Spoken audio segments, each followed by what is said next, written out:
Good evening and welcome to the March 2nd, 2022 Advisory Control Board for Animal Control. We did have to cancel our January meeting because of weather, and so we do have a full agenda. What I'd like to do is first take roll call and start over on this side with Steve. Steve Tuttle, citizen member. David Langford, retired veterinarian member. Rita Weaver, representing Farm Bureau. I'm Pat Richardson, chairing the board. Susan Morris, Health Department. Cesar Vanador, citizen member. Diane Harris, Feral Cat Rescue. Joy Wilson, Supervisor of Animal Control. Thank you. We do have a quorum, and so we can continue. The first order of business is to approve the minutes from the last meeting. I think everyone's had a chance to review them and check to see if there were any changes that were needed. Do I have a motion to approve the minutes? I move to approve the minutes of November 3rd, 2021 meeting as presented. I second. Okay, it's been moved and seconded. All in favor? Aye. Aye. Aye. Thank you. Next is old business, and we're going to begin with a shelter update. Mr. Walker.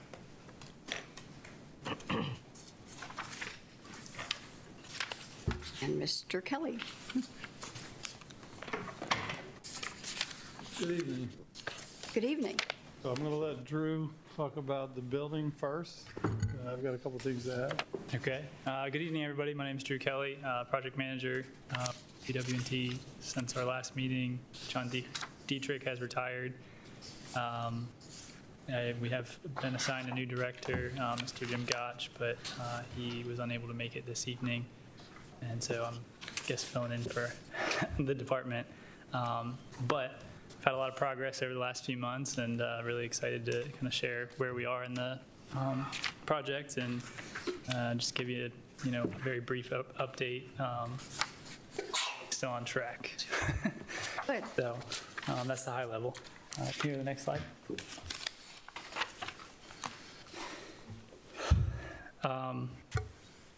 Animal Adoption and Resource Center of St. Mary's County is the new title for the building. I believe that is also new news. I don't know if I'm stealing your thunder there. No, not at all. Okay.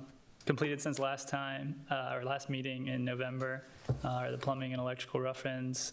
We've placed all of the, almost all of the concrete on site. There's a small section of sidewalk that still needs to be placed on FDR Boulevard. But all the other concrete has been poured on site. Before the weather got too cold and asphalt plants closed down for the winter, we were able to get a base course down. So really cut down on a lot of the mud on site and inside the building as well. The roof has been completed. I think the last time we still had, we had shingles on, but we didn't have any of the flat roofs. Now we have a membrane roof over the conditioned dog areas, and then we have kind of a translucent roof over the exterior dog kennel areas, so some light can come into those areas. The HVAC units have been installed. We're actually going to be starting those up tomorrow.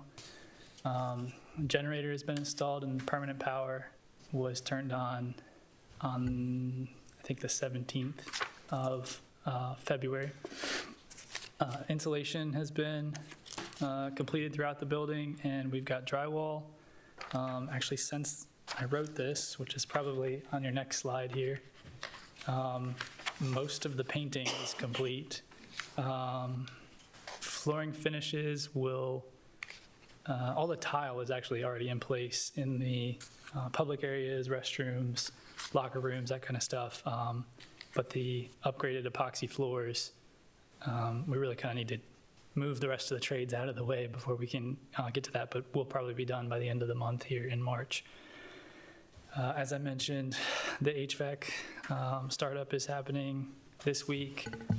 Siding has started going up on the sides of the building. I heard some folks mentioning they've driven by and seen some of that. So that looks really good. Ceiling grid has been installed in the public areas and some of the staff areas, not quite done in the kennel areas yet. Doors and door frames have been installed, or are being installed, excuse me, in the building. Some of these, actually most of these are old issues that are on this list here that had to do with some change orders and disputes that we had with the contractor, which have since been resolved. Photos of the backside of the building, the dog kennel areas, and then the site work on the bottom right corner here shows one of the stormwater ponds. I believe we're actually going to be finished with most of the building's finishes in May. As I'm sure everybody is aware, there's supply chain issues with everything, and construction is no different. The dog kennel areas where the actual dividers and dog runs are not going to be available till mid to late June. So we're pretty much going to have a building done in May, but without those, the county's not going to accept the building until those are complete. But currently are still tracking for that early July completion of July 2nd. And I'll let Steve talk about when it's opening, but I just have fall 2020 on here, or 2022 on here. Any questions? Photo of ceiling grid and tile here. I can take from the board at this time. If you want to pull up that other picture. Drew, I see the grout looks dark in there, and that's a very good thing because when we were doing our hospital, animals have accidents, and if it's not dark, you get a staining, and it's hard to deal with that. So two things on that. We actually used a little bit darker grout than what you see on the tile there, and we also used an epoxy grout, which is supposed to help with some of that staining as well. It's a little more costly That's good grout long-term. material. I think yeah. that was good long-term. Yes, that was the intent. And then Emergency Services was able to get out and take a drone photo here this past week once the siding got installed. And you can see some of the finishes that we have on the front of the building. Still don't have gutters and some of the other stuff, but generally that's what you're going to be looking at when you pull up to the building there. Less some porta potties and steamrollers. Can I ask, is that the barn that's Yes, ma'am. shown up in the? Yeah, Okay. and you can actually see on the front side the stall doors. We had a little design issue. I don't remember how much of that we brought the up stall here. doors are what's facing the shelter. Yeah, so there's stall doors facing the shelter so that animals can be brought directly into the stalls from the parking lot. And where will the outdoor run area be? Will that be to the left or to where the barn is, or? There is a pile of rocks kind of in the middle where the tree line comes to a V. Can you kind of see where that is? I see it. In the middle there? Oh, yeah. Almost. This pile of rocks There you right go. here. So that pile of rocks, to the left of that pile is going to be what I would call like shelter dog exercise areas. Okay. To the right of that pile is not quite that far, but Over here. before the dirt kind of changes color, is going to be the canine training yard. Okay. And then beyond that is the future pasture area.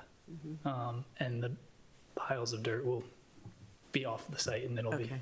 be more level back there than it currently is. Okay. I can't recall if the exercise area will be fenced in. I Yes, assume sir. it is. Yeah. Yes, there's, I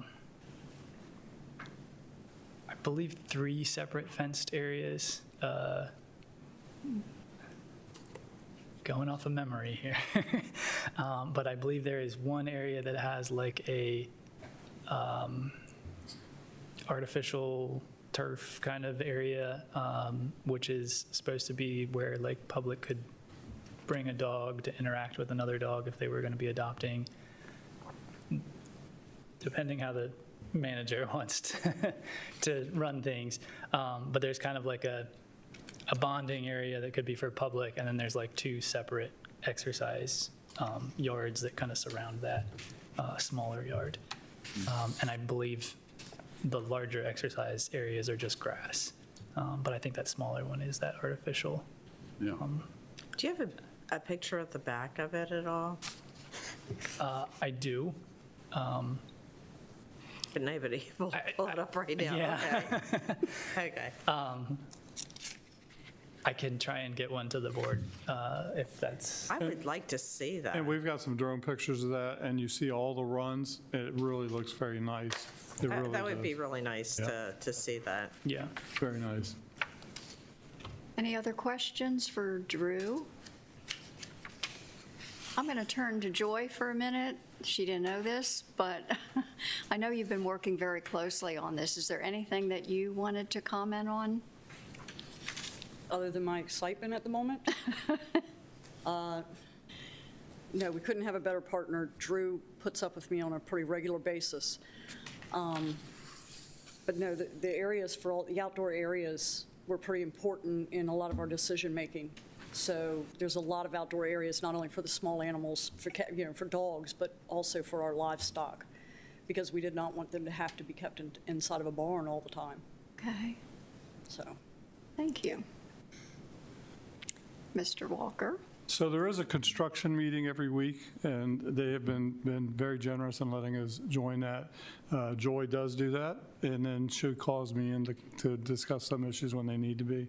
But we are having an integral part of what occurs within the construction of it, and we thank you for that. So when are we going to open? So July 2nd, it should be done. I'm kind of hoping that it gets turned over to us maybe 3 weeks after that. Does that sound reasonable? Yeah. So the kind of plan is we'd start to move into that. And when I say move in, the animal control, certainly the shelter manager who, hopefully is on board by then, and they would start to occupy and start doing that. Certainly frees up some space for us. But we do have a target date for opening. So we have notified Charles County of our intent to move away from our 40-year contract with the Tri-County Animal Shelter on September 12th. So that is our planned opening date, and we hope that will be done. Which rolls right into the manager search. That is going very well. I'd love to give you more details, but I think that by next week I'll give you some great information. So we're hoping that that'll be concluded by next week. A couple of the things about that are very important is that some of the marching orders are that within the first 90 days that I expect the policy development to be done, shelter policies, and I expect that our staff will be hired, and then just ironing out all of the details ready to open up the shelter. So it's going well. And, very excited about that, and again, hopefully give you some good information next week. So. Can you just remind us of the positions that are going to be needed in addition to? So we need a shelter supervisor, which is the supervisor. She's our field supervisor, does a great job. She's got a counterpart that's in the building. And then we have and maybe you can help me with these, because I know we've got some animal care, I think 4 of those. We've got some, I don't remember all the positions. there's some animal care positions that would be caring directly for all the animals in our care. There are animal tech positions where they're going to be more in charge of probably everything from medicating, caring for animals that are coming in, evaluating those that are coming into the building. Then you're going to have quite a few administrative positions.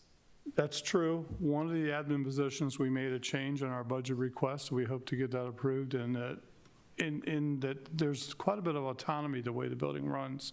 So we have asked for one of the admin positions to be changed to a fiscal specialist.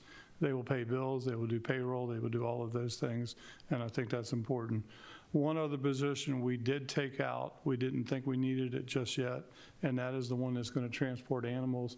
We can use the animal control officers to do that, and that may be added later.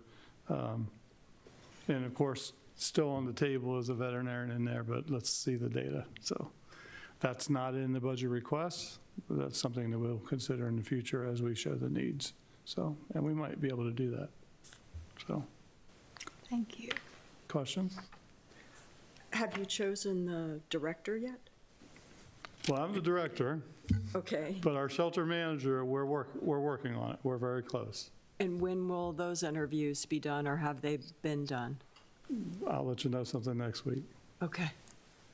So, HR personnel stuff. So, we'll have some good information next week, I think. So, Okay, any other questions for either Drew or Steve? Nothing? Okay. Thank you very much. We'll be in touch. Thank you. Thank you. As part of Shelter Update, we circulated a couple of letters. As you recall, Melissa had drafted a letter for rescue groups, and we were looking to send that out just to give them informational update on where we were, what was happening, and also to thank them for all the work that they have been doing, that some of you are involved in directly, that you have been doing. And she has given me permission, even though she's no longer on the board, she has given me permission to use that letter. And then we also have, thanks to Dr. Langford, a letter to the local veterinarians giving them information about the shelter, more detailed information about the scope, the volume. And I'm going to ask Dr. Langford if you wanted to say anything about your letter.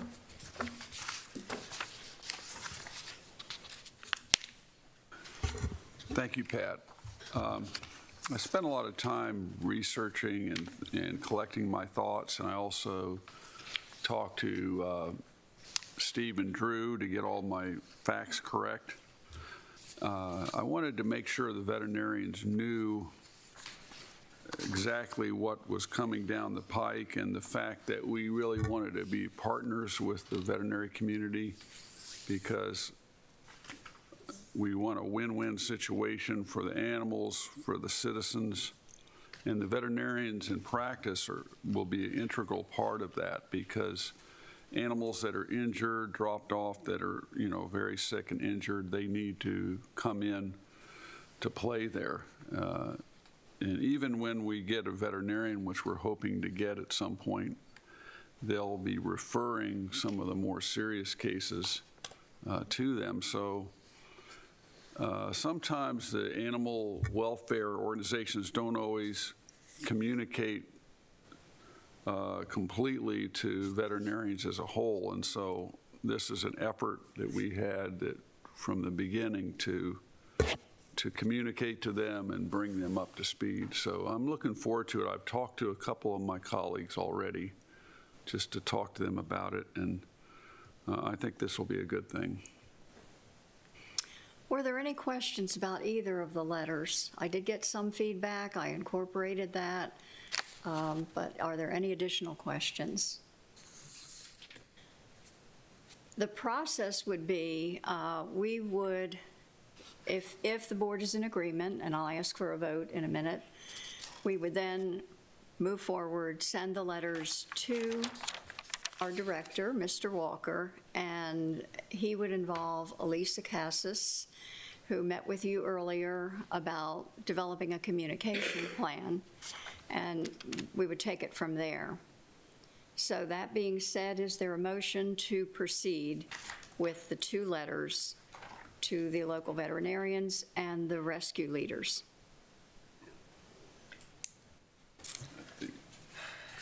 I move that we proceed to send both letters to the local veterinarian and the local rescue groups to Steve Walker, the director. Is there a second? I I'll second. second the motion. Okay. It's been moved and seconded. All those in favor? Aye. Aye. Aye. Any opposed? Okay, we'll move forward on those. The next order of business for us, every year we do this, we would have done it at the January meeting had it not been for the weather, but it just sometimes works that way, is election of officers. And what my role is to open the floor to nominations, and I will move to enter into election of officers for the positions of chairperson, vice chairperson, and secretary for the Animal Control Advisory Board for the year of 2022. Is there a second? I second. Okay, moved and seconded. All in favor? Aye. Aye. Aye. Any opposed? Motion carries. Do we have any nominations for chairperson of the Animal Control Advisory Board for this year? I nominate Pat Richardson for chair. I'll second the motion. Thank you. Are there any other nominations for chair? So moved by Rita, seconded by Diane. All those in favor? Aye. Thank you. Any opposed? All right, that motion carries. The next office, we need a motion or a nomination for the vice chair of the Animal Control Advisory Board for this year.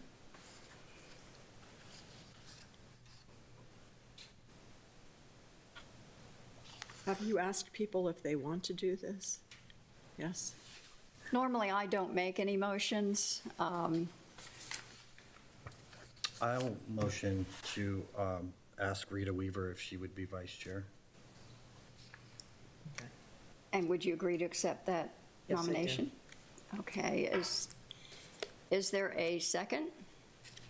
I second it. Any other nominations for vice chair? Okay, all those in favor of Rita Weaver for vice chair? Aye. Aye. Aye. And any opposed? So the motion passes. And the final office is Secretary of Animal Control Advisory Board for this year. Do we have a nomination? I'll make another suggestion, if I may. I would like to nominate Dr. Langford for secretary, if he so accepts. Yes. You would accept that? Okay. Is there a second? I second. It's been moved and seconded. Are there any other nominations for Secretary of the Animal Control Board? Hearing none, all those in favor of Dr. Langford being the secretary for the year, please signify by saying aye. Aye. Any opposed? The motion passes unanimously. The next order of business that we have is the annual report, which, again, we also would have completed in our January meeting, but we're ready to do that now. Everybody has had a copy of it and a chance to look at it. We have gotten some feedback. We've made some edits. Are there any other questions or changes that board members see needed?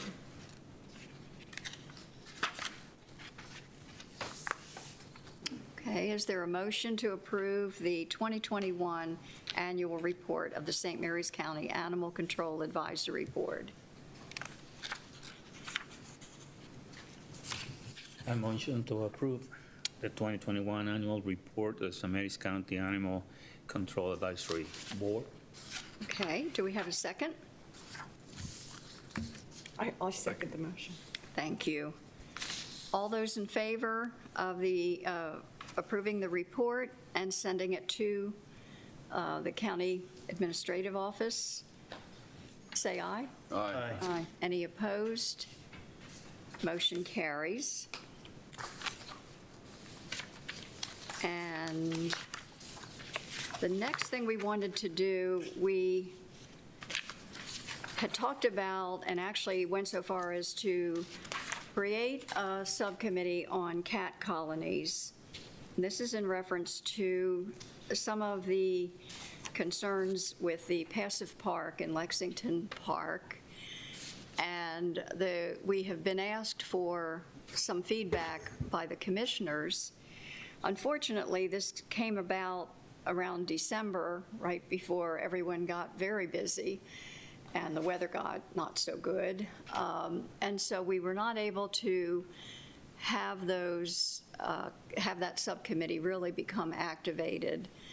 And we then looked at where we are as a board right now. We technically have 8 members, 7 voting, 1 non-voting. And so we thought this is a small enough board that we can have that discussion at the board with all of us. And my suggestion is that we have a discussion. We're looking specifically for recommendations. When we'll take each recommendation one at a time. If there is majority support for a particular recommendation, then we will include that in a letter to the county commissioners. If we can't come to consensus on a recommendation, then we will not include that. So that being said, who would like to start the discussion? I can start the discussion. Okay, thanks, Diane. I have some information. I don't know if, when Feral Cat Rescue first started in 2007, they were euthanizing an enormous amount of cats at Tri-County Shelter, and it was 533 a month. And statistically, all through the years, it's gone down every single year. And I believe it's because of spay-neuter and trap-neuter return. The person who started Feral Cat Rescue in 2007 had been on the board of SMALL for 3 years, St. Mary's Animal Welfare League, and they were dealing with domestic cats, and she saw litters being taken in, but the feral mothers not being spayed and neutered. So she wanted to do something about that, and she started Feral Cat Rescue. And last year, in 2020, the number of cats being euthanized was 60 a month. So this shows that it's working, and what we have been doing is vetting about 550 cats a year. About 200 to 300 of them are returned to their colonies. And then we take in very few domestic cats, but sometimes we have room in our foster system, and we take in kittens. And I have the statistics from a few years from 2007 till now, if anybody's interested. And we do trap, neuter, return. That's our basic mission, and it reduces the overpopulation. And I wrote up and typed up a proposal for a TNR policy in St. Mary's County. It was actually given to me by an attorney at Alley Cat Allies. I can pass it along or give everybody a copy. But this is what I would like to recommend to the county commissioners. But we can all look at it and see what we think. While Diana's passing those out, I will also add that I had a conversation with Alice Burton. Thank you. And she was the person who did that TNR presentation for us not so long ago. And she, once again, has offered, if there are questions, if we need her assistance in any way, she is more than willing to help us.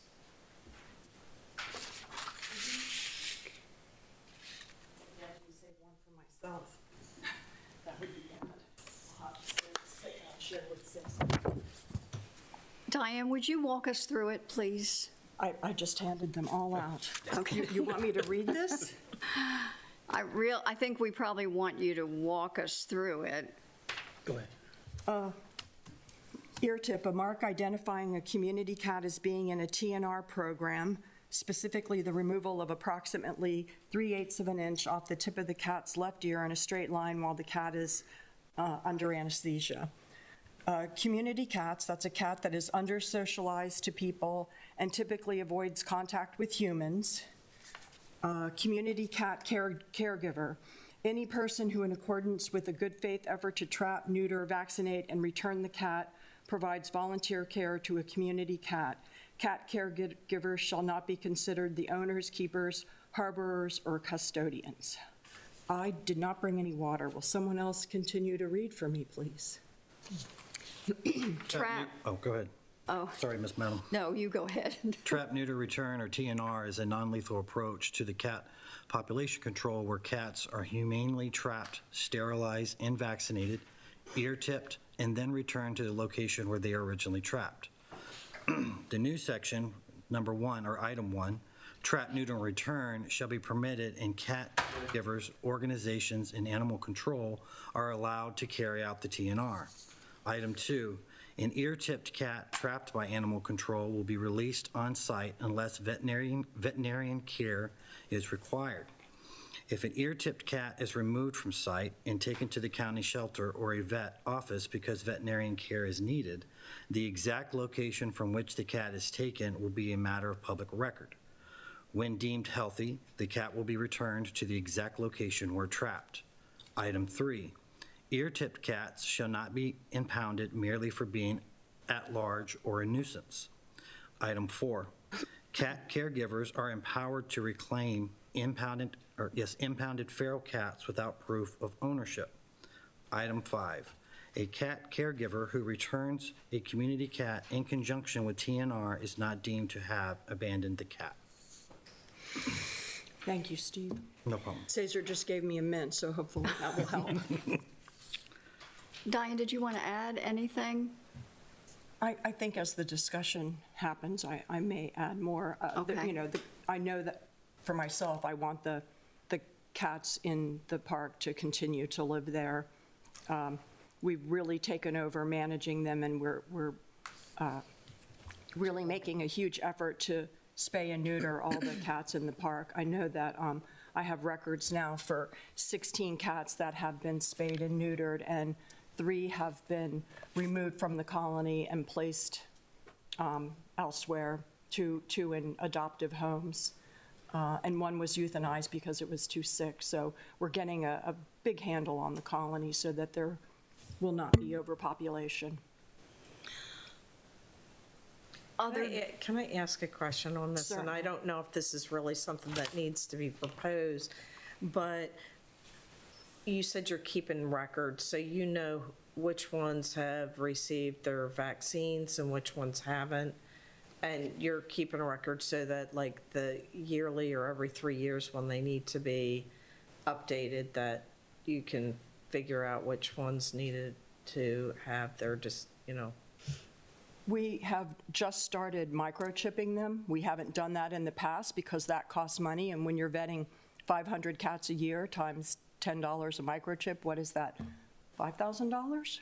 So we don't normally do that, but because this has been a serious situation for the county and the county commissioners, we just recently have only microchipped 1 cat, and the colony trapper has what's it called? The scanner? The scanner to figure out, this cat's ear-tipped, is this one that's needs rabies? I would say that every cat in there, if we catch them again and they're ear-tipped, we're going to take it in to get an update on rabies, because some of the 16 were vetted 5 years ago, and although technically and legally vaccines run out in a year, but it's been said, like Alice Burton from Alley Cat Allies said that they can last really 7 years. But, you know, if a cat is caught that's ear-tipped, we're going to get it revaccinated. But you can't guarantee that every single cat will be re-caught. You do the best you can. And we're trapping every week. We trap every Thursday. Okay. I'm going to turn to Mr. Walker for a minute because I think we need some clarification on, are we being asked to provide general recommendations So for example, we are supporting a TNR program and would like the commissioners to endorse or support that, or are we looking to weigh in on a specific issue? So I think really what they're looking for is, what is the desire of the Animal Control Board? Do you want to have this kind of a program, or do you recommend some other? The policy is good, but I think that the policy development is probably going to come out of our office, because Mr. Weisskopf will certainly have to approve that, because it's going to be a policy from the commissioners. It could be going into code. I don't know that, but I think really it's, is there a recommendation for this policy to occur in the county?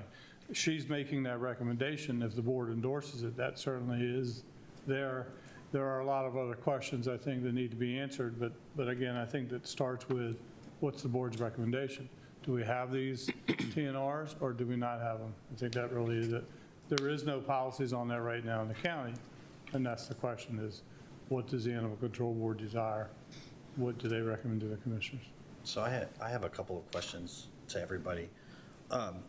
As I'm reading this, it says cat caregivers, organizations, and animal control are allowed to carry out TNR.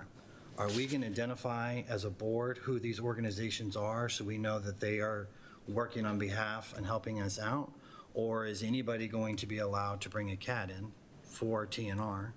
And my second question is, if we adopt a TNR program, are we going to have a line item in the budget to cover this? I'm assuming the taxpayer in the county will be covering these procedures. I have 3 dogs and 2 cats, and when you do rabies and fixing and stuff like that, it can be, my Great Dane's going to cost me $1,500. So that's just for the fix. So I guess my question is, where would we get the funding, and do we have the funding available to carry out a TNR program? So that would be a budget request, and I didn't mean to jump in, but, in response to what you're asking, so if you look at what Calvert County did, they have developed this program, but they've developed it where they did an agreement with a very specific organization. So the county simply gave authorization, they did not fund it, but this specific organization is identified, and there's a very specific location that they have authorized this organization to do that. Reading the policy, and I don't have it in front of me, but if I recall, and I think you've read it, so tell me if I'm saying something wrong, but I would think the way this would work is that if there are cats identified, they could take them to that location, put them in there, and become part of that colony. This organization maintains that responsibility to take care of it. County Animal Control does not. Okay. So simply, this organization made an agreement with the county to be able to move forward on that. The county authorized the policy to allow this to occur because, again, like us, previous to that, they just had no policies on it, no codes, nothing that authorized it. So, and I think that, does that sound accurate? It's very accurate for Calvert County, yes. If I may add, though, in most other counties, that's not how things are done, and that's not what I envision for St. Mary's County. Any person that's educated and knows about trap, neuter, return, and finds themselves feeding a cat in their yard can and they do take the cat to a veterinarian and get it ear tipped, spayed, and neutered, and put it back outside and continue to feed it. And they may have only 1 or 2 cats in their little colony, or only 1. People that let 20 cats happen before they seek help, that becomes a problem. And So those individuals, though, that bring in the animals, they're actually covering the cost, correct? yes, and through all this time, the county government has never given us any money. We raise money to do this. And as I said, we're vetting probably about 550 cats a year to do this. If the county wants to in the future, that would certainly be welcome. But rescue organizations also seek grants from all kinds of different foundations. We've received thousands of dollars from PetSmart Charities, the Snyder Foundation, the ASPCA.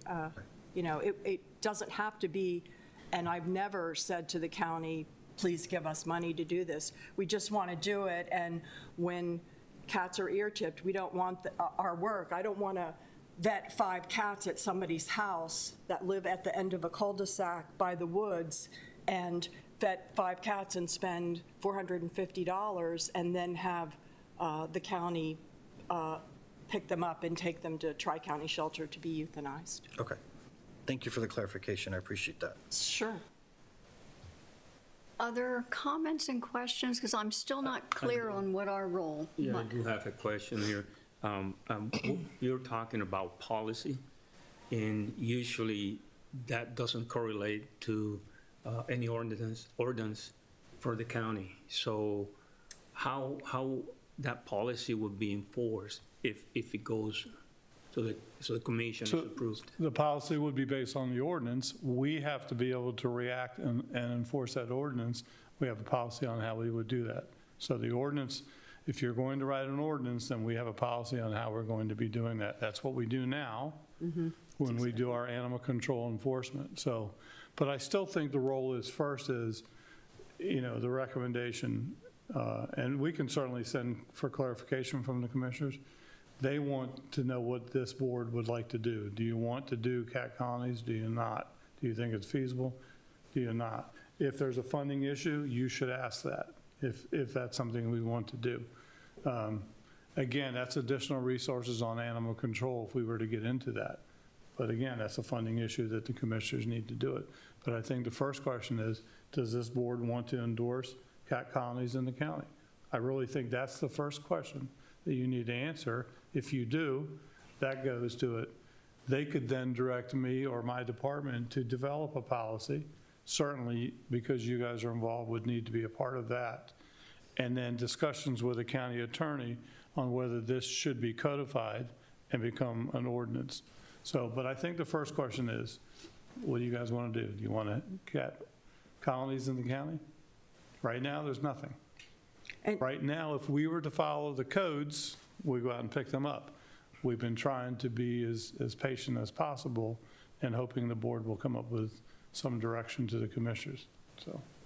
And this policy that they've been following led to 550 cats a month being euthanized for decades of doing that. So this is why I'm proposing that we advocate doing trap, neuter, return in our county, and that if we want to have a low-kill new shelter that we're spending, close to $7 million on, we need to have a TNR policy. And they have TNR policies.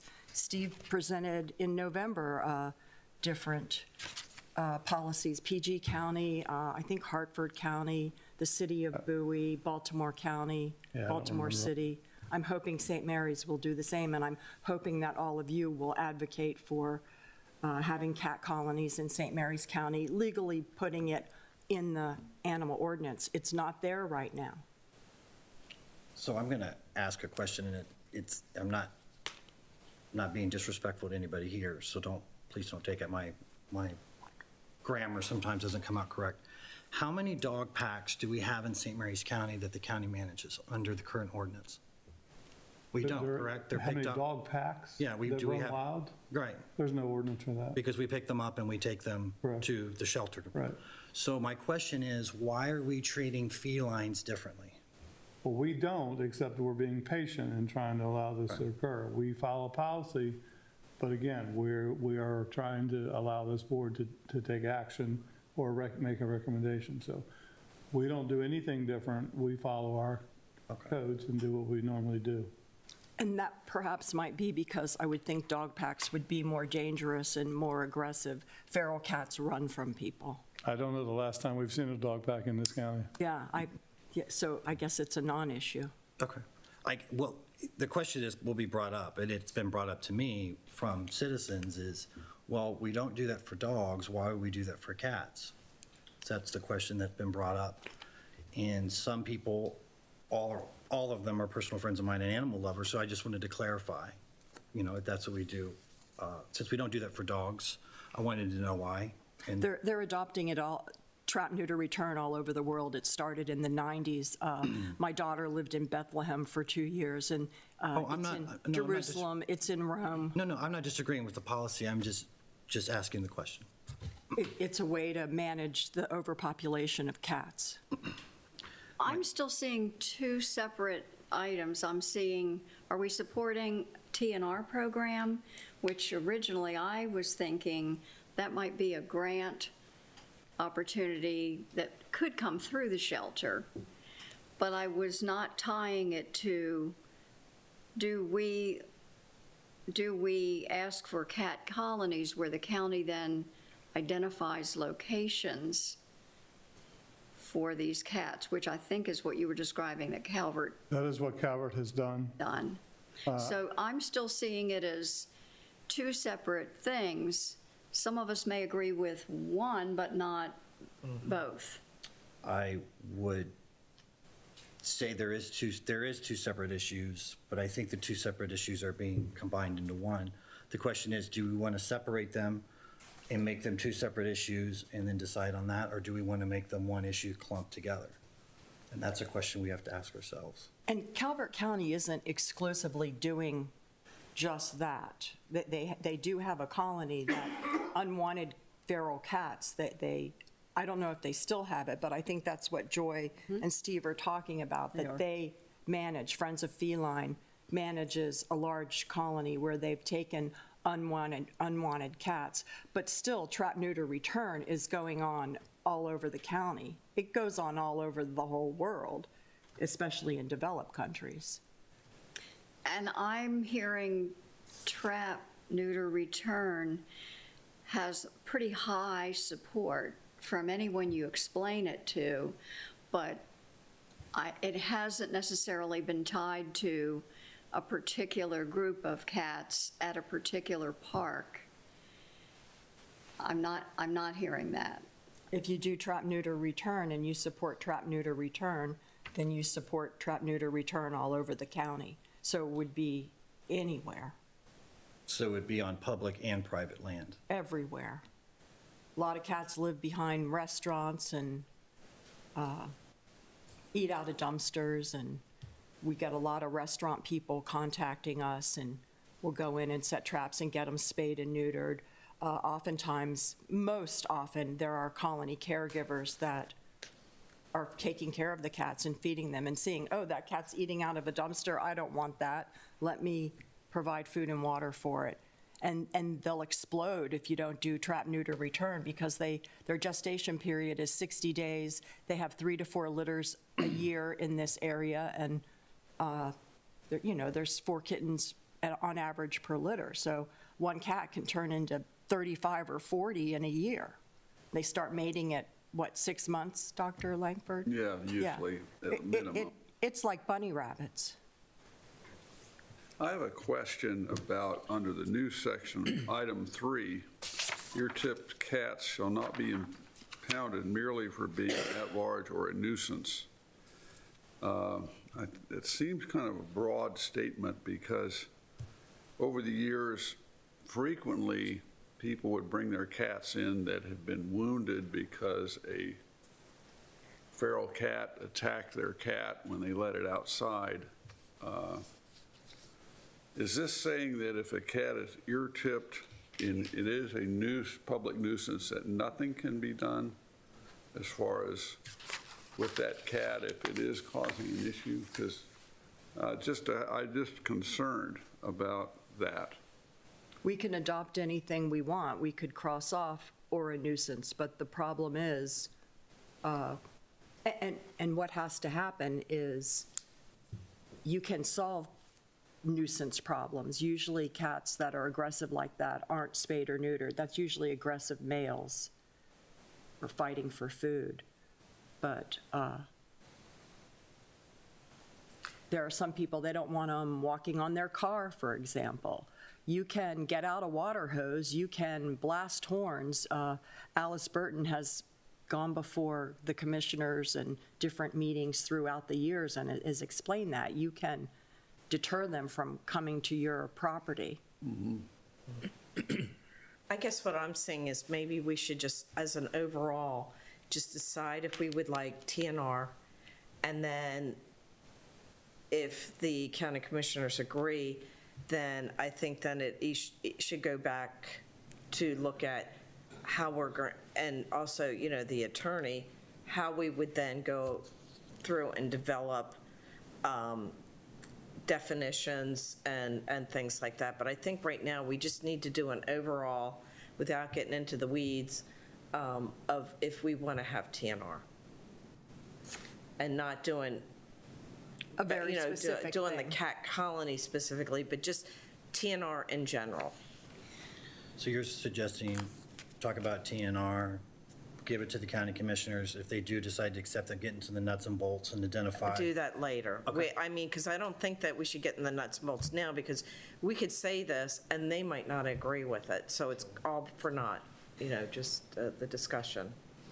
I think I would be a little more comfortable with that, especially since we don't have a manager in place at this point, and it would seem to me that that person's opinion and experience has to count, because they would be overseeing this. So is the group comfortable with a more general recommendation, or would someone like to put a general recommendation forward? Can I suggest something maybe? So if you do that generally, then you open it up completely, and then, I mean, and in all due respect, with the policy you're written is basically not a policy, it's just a restriction on animal control from doing anything. That's what you've written. So what I would suggest is that, and again, this is my suggestion, my thoughts is that if the board were to endorse TNR, and then perhaps ask the commissioners to assign Department of Emergency Services Animal Control to develop some policies that would come back to you, and then you guys would be able to have some input into that, and then we could move forward in that way. But first is that, that do you accept it? And if you guys do, then yes, and then ask for assistance from DES to be able to develop the policies on it. So, and again, just my thoughts, if that's probably the way, if you want to go that way. So if you don't, then that's okay too, and less workload on us. So endorse the program, TNR, and advise the commissioners to have Department of Emergency Services Yeah, just ask them develop to- policies Assist in writing policies. and come back to us with the policy. And we will pull in from PG and from Okay. Charles and Montgomery and all the other counties that has done that and see what's a reasonable thing. We will run with a county attorney to make sure that everything's legal.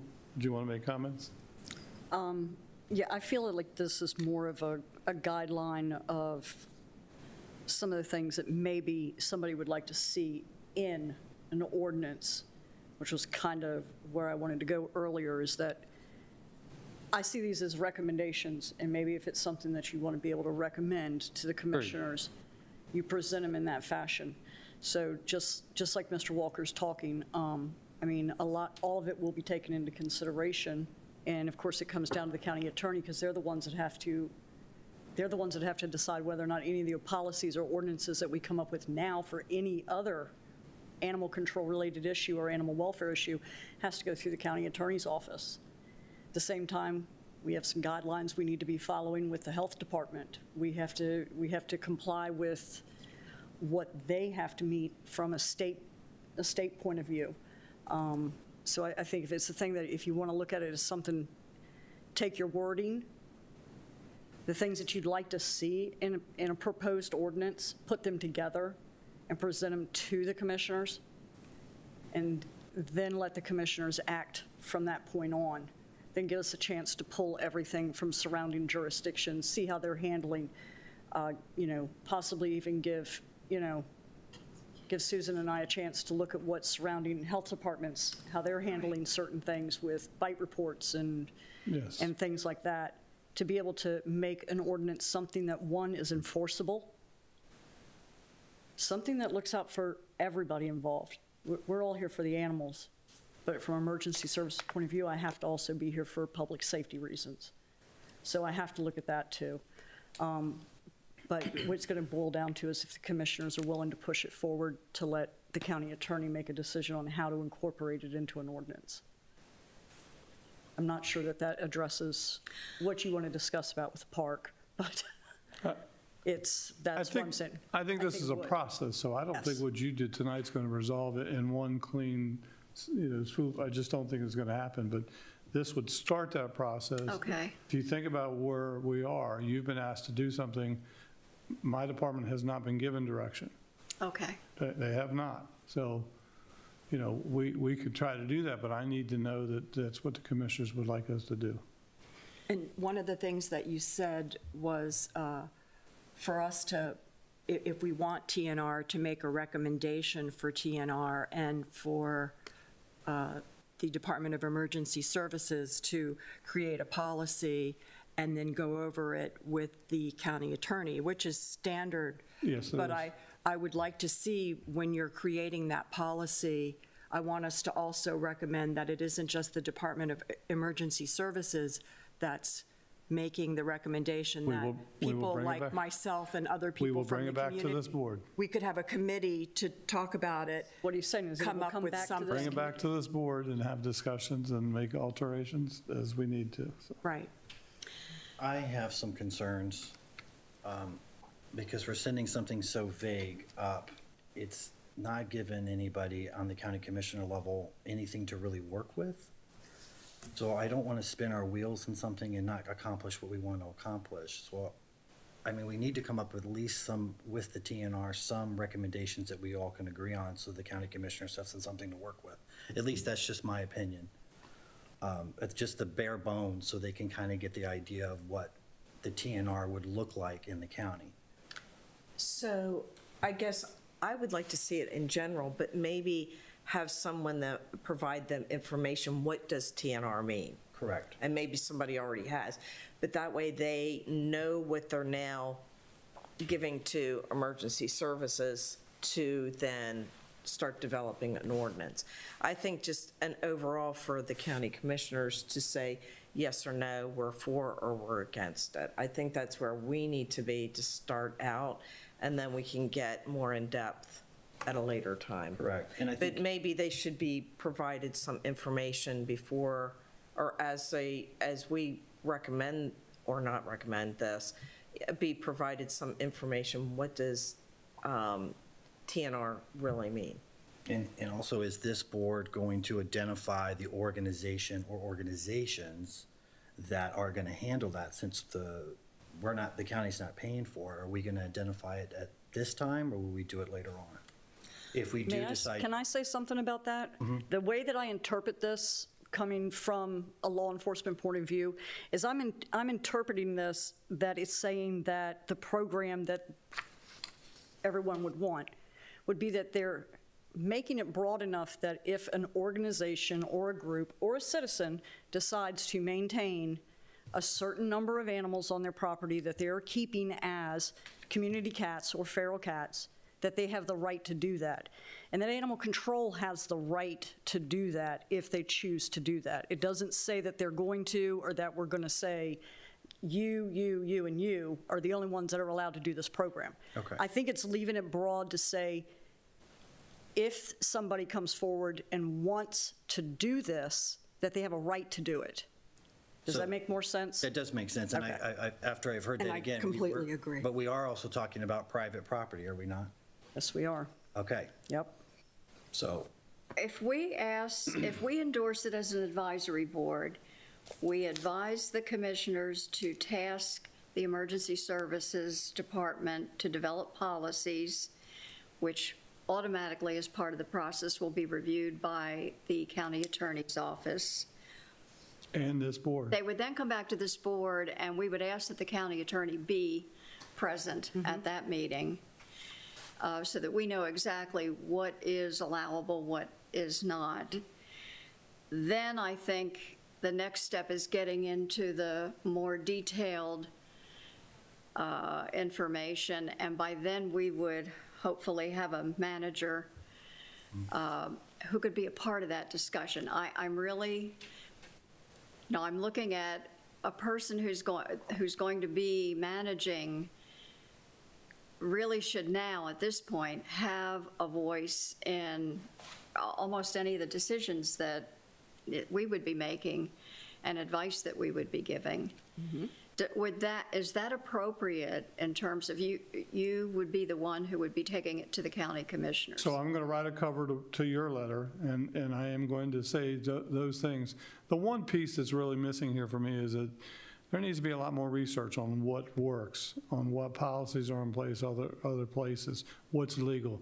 There's some research that needs to be done before a policy is written. And again, give direction from the commissioners to me, to us. We'll do all that research and we'll get it done. I can't tell you it's going to happen overnight. We've already been 2 months into this, but we will begin on that. And as you said, I think that, that's something the shelter manager should lead and head up. So It still will come back to us yes, before anything is finalized. you are an advisory board and you will be advising on this. Okay. You will be telling the commissioners what they should do, and then they'll decide. And the colony in Lexington Park? I'm sorry? And the colony in Lexington Park, we'll just continue to do trap, neuter, return as we're doing? We're not returning at all. We're not trapping. We're trying to. We are. Feral Cat Rescue is. We have signs up for no feeding, and we're going to be reaching out to get people not to feed because that's violation. We'll work on that. So again, we're trying to be patient to get this an opportunity to work through. And this gets us to the next point. This gets us to the next step. Right. So is there a motion to have me draft a letter and send it out to all of you that is pretty general in nature, basically says that this board is endorsing the TNR program, that we would ask the commissioners to task the Department of Emergency Services to develop policies and bring them back to the ACAB for reaction or response. Does that work? One thing I wanted to ask, did you just say there are signs saying that people are not allowed to feed over there? What does that have to do with her motion? Because she went to that before I could ask you the question. I think you should respond. But why don't we do There's a the motion on the motion and floor. then, because it's two different subjects. Okay. And I don't know if I'm going to get it all correct, but I move that the chair write a letter on the board's behalf to the county commissioners to support the TNR program and then to be sent over to emergency services to develop policies and to go to the county attorney and then brought back to the board for our input. Is there a second to the motion? I second it. Any questions? All those in favor? Aye. Aye. Aye. Opposed? Oppose. One opposed? Okay. The motion carries, and I will send that as a draft to all of you, and then you can react to it, and I will do it rather quickly. Okay. Signs, yes, there's signs up that says no feeding in the park. Isn't there a Maryland law saying that you can't stop feeding animals? Can you show it to me? Yeah, I'll email it to you. Are we getting ready to address this cat colony, or are we going on to a different topic? That Sure. was That's it. it. That's it about the cat colony? Okay. The next item is, oh, go Madam ahead, Chair. Cesar. I have a question for Mr. Wolf. Oh, okay. Yes, well, in your speech, it seems like there's a little bit of pause from the commissioners regarding the situation. So I'm concerned to see if that's the case, what is the risk if we don't act fast? We have ordinances in place. The risk is she doesn't want cats picked up. We have to do our duties, okay? So we need to get this done so we decide which way we're going to go.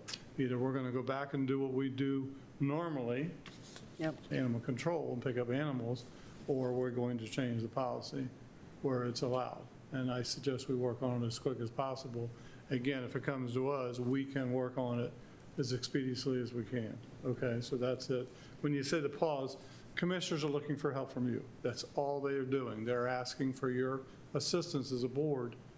What does you as a board recommend? That's what the commissioners are doing. So this has been 2 months now. We need to get this resolved. Understood, but it seems like there is a sense of urgency in your part when you were expressing. So is there a time frame that we should be concerned, or, because obviously we talked about not having this subject here for, 6 months or whatever. The time frame truly is as we get into warmer weather, we will hear from the parks again to have these cats removed, Okay. as you've heard last. Right now, it's winter, but as people start to populate the parks again, we will start to get complaints again about removing the cats. That's the urgency. I appreciate the I answer. don't think we're going to make it, because this will take a little bit of time to do some research and write this, and the commissioners have to agree that this is what they would like to do. So. And it would we'll have to do our then, best. then it would have to be Appreciate put it. into ordinance, and even once, going through ordinance changes in this county before, even once the commissioners agree or they put together their ordinances or the county attorney's ready to present them a finalization, it has to go in front of a public hearing. All ordinances in our county have to go in front of a public hearing. But let's not get ahead of the game. Let's just do what we're doing and work through this. Yep. We'll work as quick as we can, so we will be patient. If something doesn't get resolved, what will happen is, or what could possibly happen is, the parks will complain again to animal control. They will pick up the cats. They will be taken to Tri-County Shelter and euthanized. And one of the things that Steve said at our November meeting was that, and I don't know why you brought this up, but he said that Tri-County Shelter doesn't euthanize kittens. And I didn't think that that was true. And I did contact Kim Stevens, the director of Tri-County Shelter, since November, and I emailed her and I asked her, don't you euthanize kittens? And she said, yes, we do. If there are, if we can't get rescue to take them, then they are euthanized. And I think Steve was given misinformation from the employee that told him So that. the next question is, when's the last time they did a euthanization? Because everything I hear is that kittens go, they don't stay. I didn't ask that, but I would like I to asked know them, that. do you euthanize kittens? Yes, they do. I would like to know the last time they did, because Madam kittens were Chair. adopted. Yes. There is the elephant in the room. It's been in our room. Needs to be addressed. And it's the conversation leading right back to where we didn't want to be in.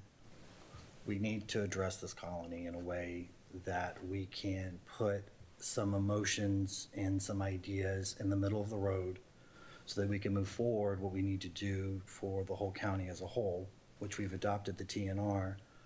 But it sounds like, from my understanding and emotions right now, that that's not going to be enough, and that takes time. We know the wheels on the government bus are square. We need to find a temporary fix until we can get to a permanent fix that everyone can agree on, if you know what I mean. I do, Steve. I'm just trying to keep clear, what is the role of our board? What are we responsible for? And what is the role of county staff who are under contract to fulfill? Because personally, TNR on private property, you do whatever you want to do. It's your property. Yeah. I like TNR. I think it's a great idea. But when it comes to public property, that's a whole different scenario for me. There's liability, there's insurance, there's danger, there's sickness, there's disease. There's so many scenarios. And I love animals. I got 3 dogs and 2 cats. I hate to say this, it's going to sound cold, but we can't save every cat. It's going to be impossible. I know we want to save as many as we can, but we've got to find a way something that works for everybody so that we can move forward as a board. And I'm not trying to pass the buck, I'm truly not. I know that. But I just want to make sure that we stay in our lane, and I think the scope of our responsibility right now is to get it started with the letter, Okay. and then let the staff draft policies, because you've heard all the conversations, variety of feelings, but we're just one constituency. Right. You also are hearing from people in the community who may feel differently than we do. And all that has to be taken together. So are you comfortable with us just taking this first step? I'm totally comfortable with taking TNR to the county commissioners. Okay. I'm fine with that. I am a little uneasy if we're just talking about, if we're including public land. I'm a little uneasy with that, and I think we need some clarification, because public land is not just for animal lovers, it's for everybody who uses the park. And to me, the commissioners are going to have to look at all their different functions and all their different constituencies and figure out where the balance should be. Fair enough. Okay, our next order of business is board member time. Does anyone have a report or anything they would like to mention? Everybody has said what they needed to Yes, we have. say. Okay, then I see we do have some public members here tonight. So do we have a list of public comment speakers?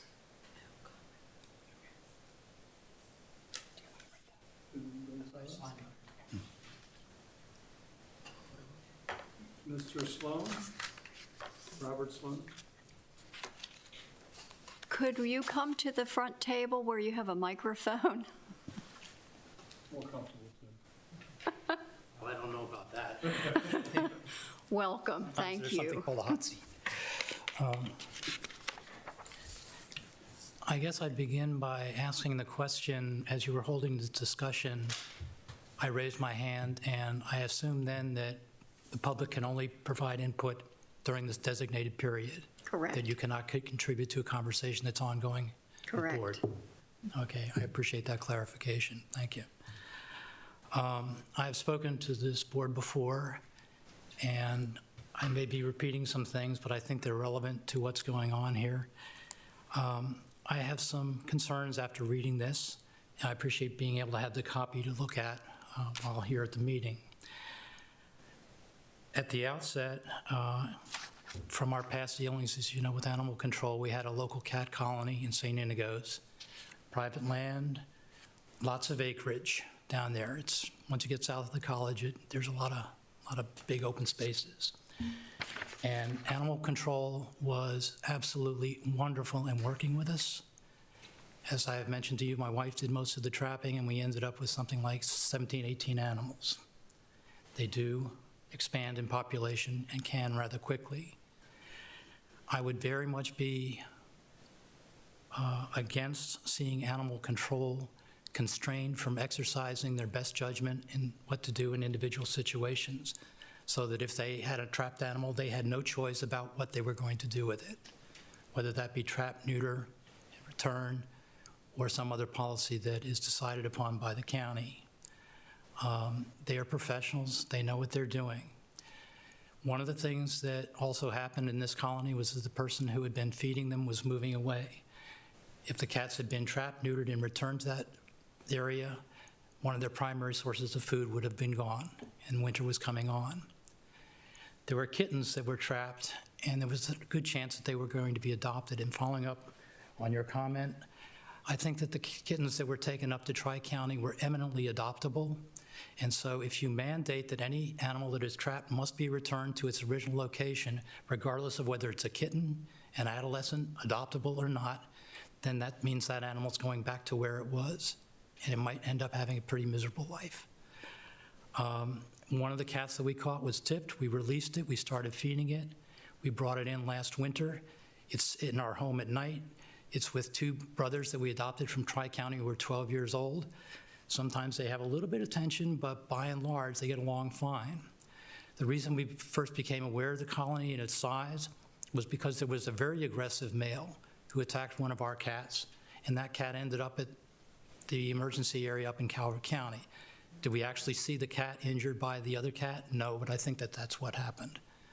So the fact that if a cat is at large or a nuisance, what constitutes a nuisance for one person is endangerment for their own pets. And the two boys that we have stay near the house. They're not roamers.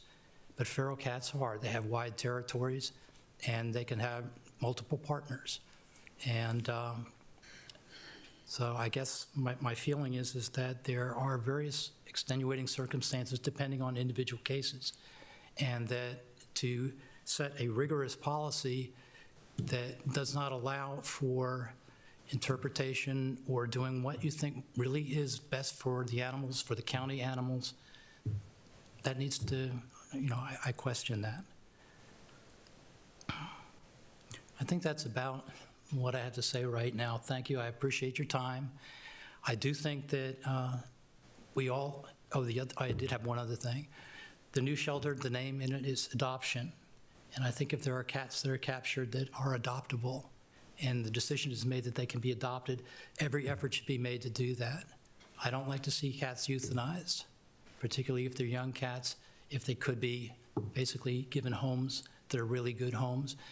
And if there is a steady support, a supply food for a colony, and the person does not mind keeping the colony going and doesn't mind having it on their property, that's their business, and that would be fine. And then I guess what you need to decide is whether this shelter is going to be responsible for it, or whether independent organizations such as Diane's really are the place that people need to be able to go to if this is something that they support. Thank you. Thank you very much, Thank Mr. you. Sloan. Thank you. Do we have any other speakers? Melinda.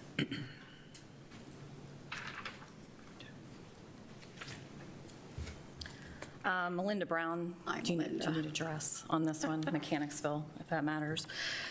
Couple of points. I didn't have really anything coming in tonight to talk about, but just want to talk about a few things from tonight's discussion. So one of the things that stood out to me was there appeared to be a lot of concern about the county taking on TNR as a role.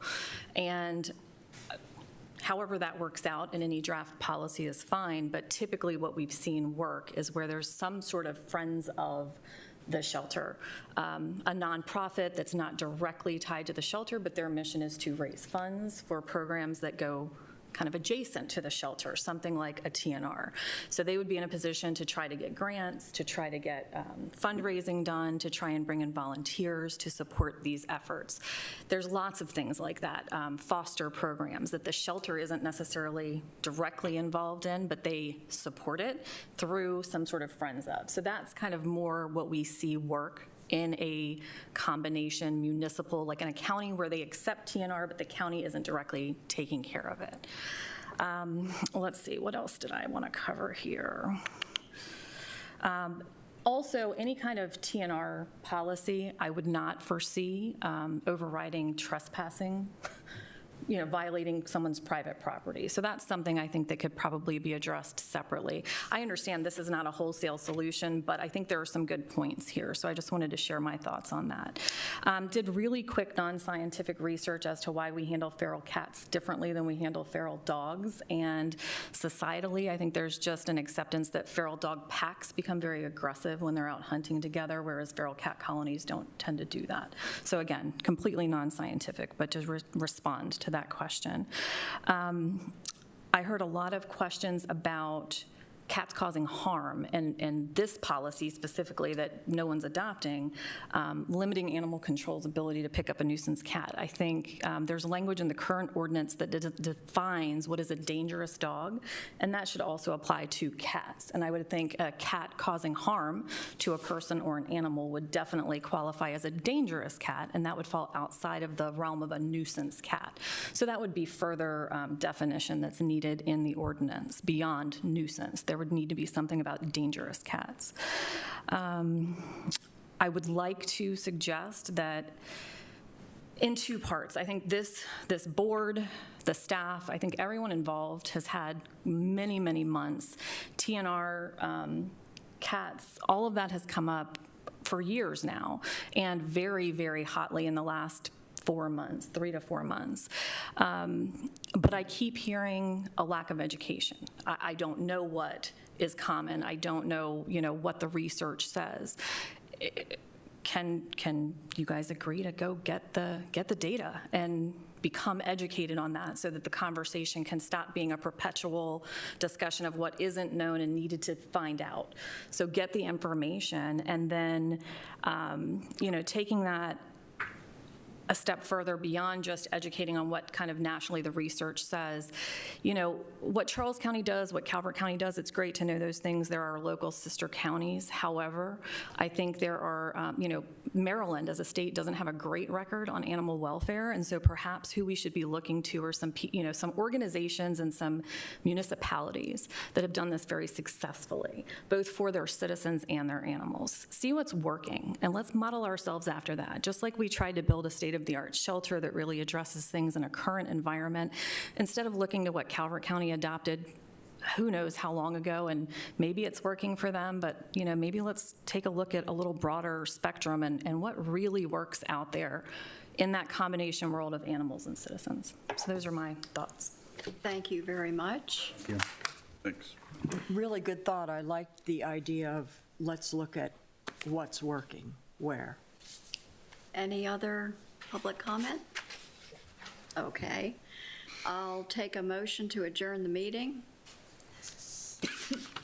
I move that we adjourn. Is there a second? I second. All those in favor? Aye. Aye. Motion passes. We are adjourned.